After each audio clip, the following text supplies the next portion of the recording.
Welcome back to the R32 Turbo Build. This episode we're going to take care of the intake, the air filter, the MAF, the boost piping and do the first drive.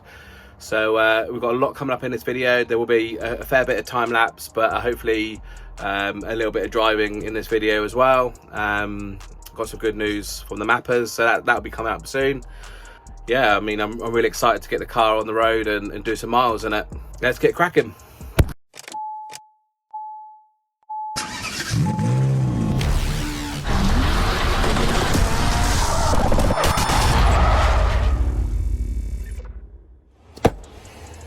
And here is the blow-off valve, or the recirculating valve. Just going to plumb that in now. I've got some 25mm pipe here, and just going to plumb that in now.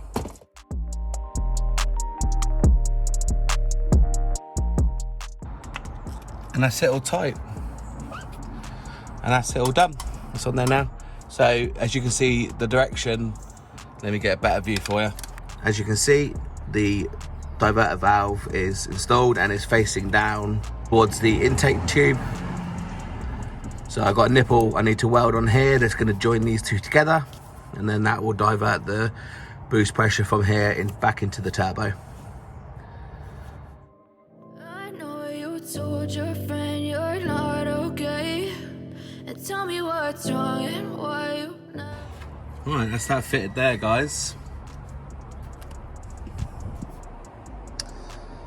What I'm going to do now is I'm going to try and close the bonnet and see whether we've got any clearance issues. But that's essentially it fitted. I've still got to take the whole thing out. Got to weld on a nipple for the diverter valve and for the catch can to go back into it. So 2 nipples, and I've got to weld the MAF sensor on as well. So still a couple more things to do. Just like that, the bonnet fits. I imagine it is fairly close, but yeah, it fits. Cool. So I've cut the boot down to size, and I've drilled the hole, the starter hole for the MAF sensor to go. And then I'm just going to drill that out to the size of the MAF sensor.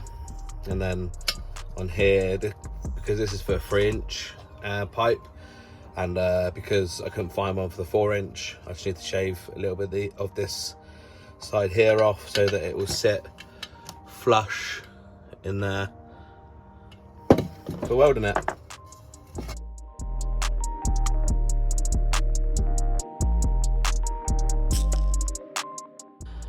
Looks like I definitely need to go the full size. So I'll get my trusty mill piece, which I've used this so many times during this build. It's paid itself 5 times over.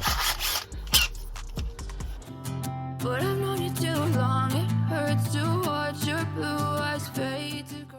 So I just need to chop some of this bit of this ear down here so that it fits on the 4-inch pipe.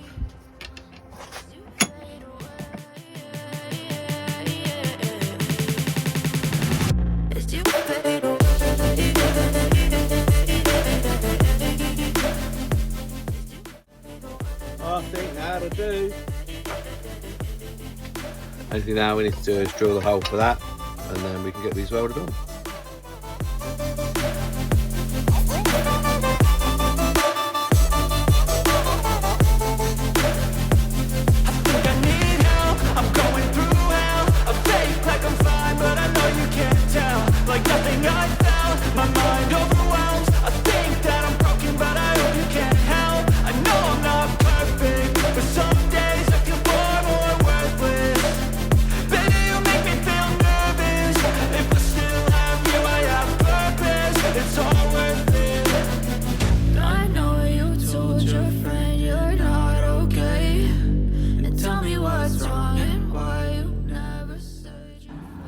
There we go. It's probably the ugliest weld you guys will have ever seen, but it's airtight.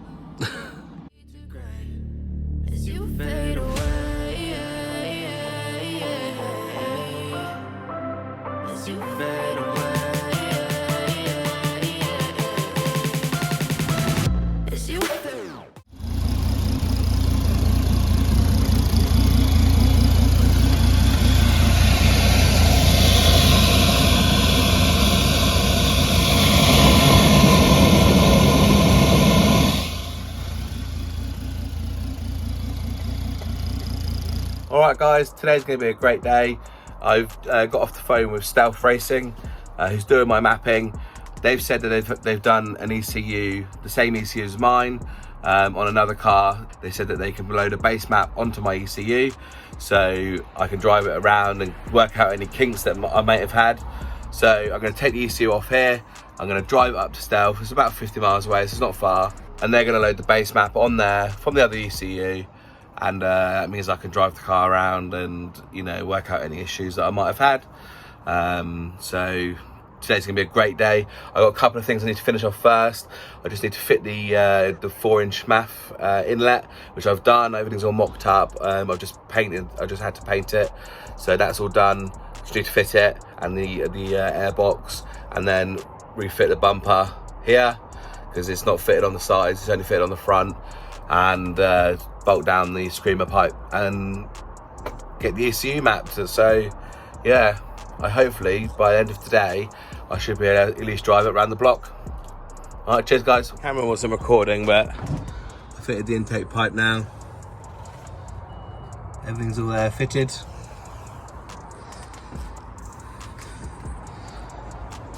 I'm not sure whether I'm going to replace this or not, but for now it seems fine. So I just need to run a vac line for this to the booster box, and then yeah, I'm done. Oh, and I need to put a nipple in that boost pipe there. I need to put a nipple in there so I can get positive boost pressure for the wastegate. So guys, so my turbo doesn't have a pressure port on it. I've had to use this sort of nipple thing that clamps either side of a silicone hose. It's got some O-rings in there as well to keep it sealed. So that's coming. It's going to sit sort of up there, but probably most likely towards the back if I can fit it. It's going to be a tight squeeze. And then that port there is going to go to the wastegate bottom port, and then when I plumb the boost controller in, I'm going to have the boost controller set up here, and that's going to go from there to the boost controller, from the boost controller to the bottom port on the wastegate to control boost.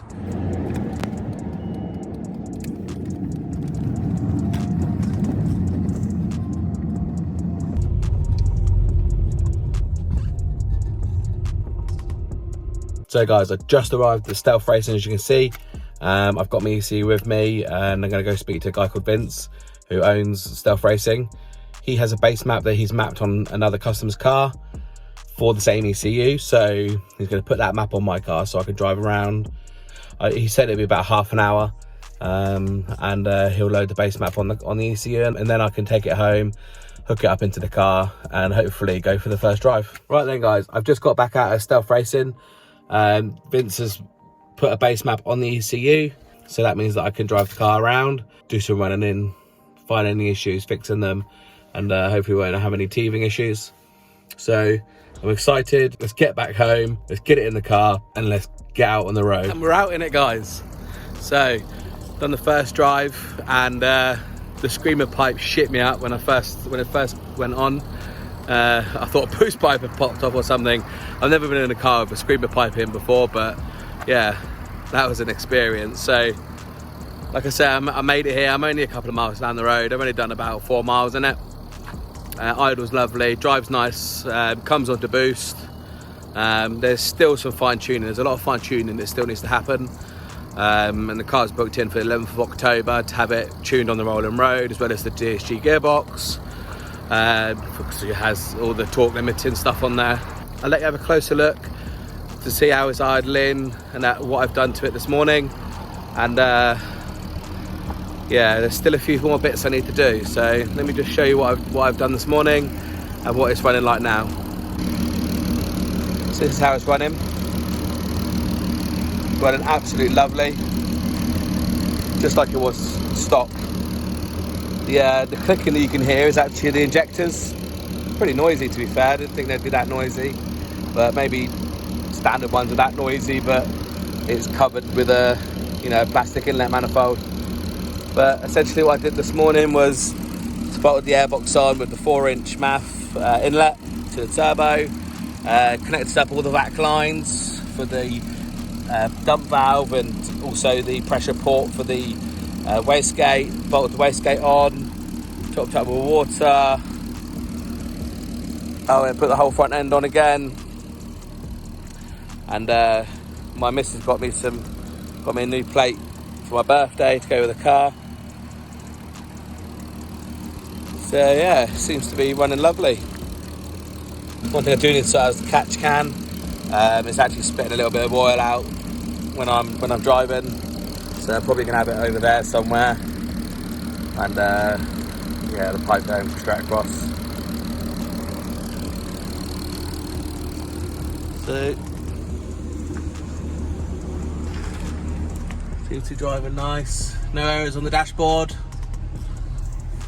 So the base map from Stealth is cracking like always.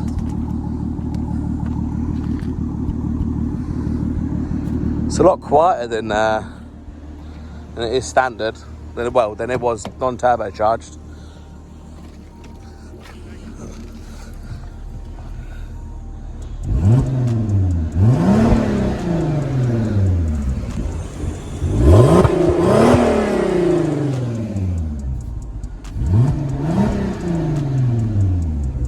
That's lovely. And I've just got VCDS plugged in for monitoring temperatures, etc. more accurately.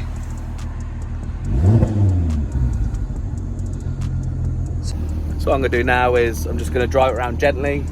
It's on only on a base map, so I can't go nuts and start racing people. So we'll leave that until the next video, which will be after the mapping.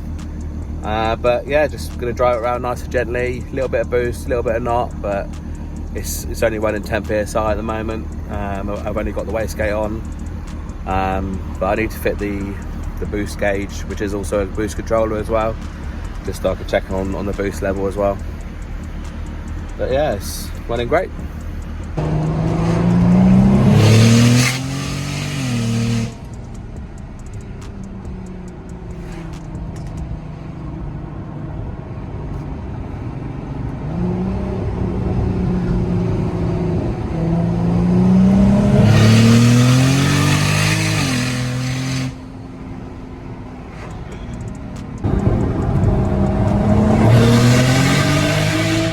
Right guys, so I got the rocker cover off again.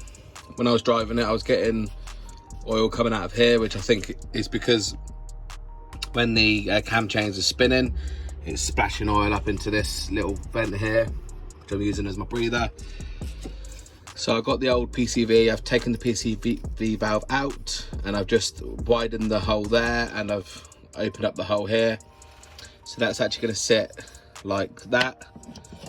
So essentially the crankcase pressure will come from here, go to the back, through that hole in the middle and out here. Hopefully that should stop the oil from splashing. Well, that's the plan anyway. If not, I'll put like a grid over here or something, do something else. Hopefully that'll work.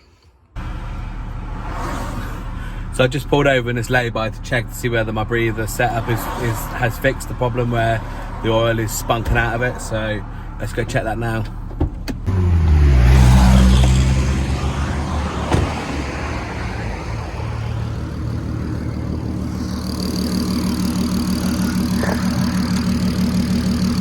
There's a little bit, there's a lot less,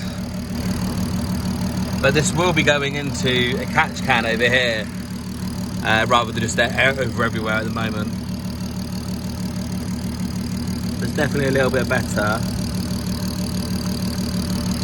I think what's happening is the oil from here basically it's basically shooting up here into it. So we'll wipe that down and see how we go. Guys, I'm cruising about 70 miles an hour and I can hear myself think. I'm not sure whether I like it or not, but the exhaust is pretty quiet. Obviously I've got the screamer pipe, so that kind of makes up for it, but coming from my DCAT NA engine sound is very quiet, and You know, very, very good for commuting. There's no drone or anything, as you guys can probably tell on camera. But yeah, it's very quiet. Not sure if I like it or not. Let's see. No resonator, just the back box, which is the standard Miltech back box. And yeah, I'd say it's probably quieter than the standard, if not around the same as the standard box. Don't know. Not sure if I like it. I know you told your friend you're not okay, and tell me what's wrong and why you never said you felt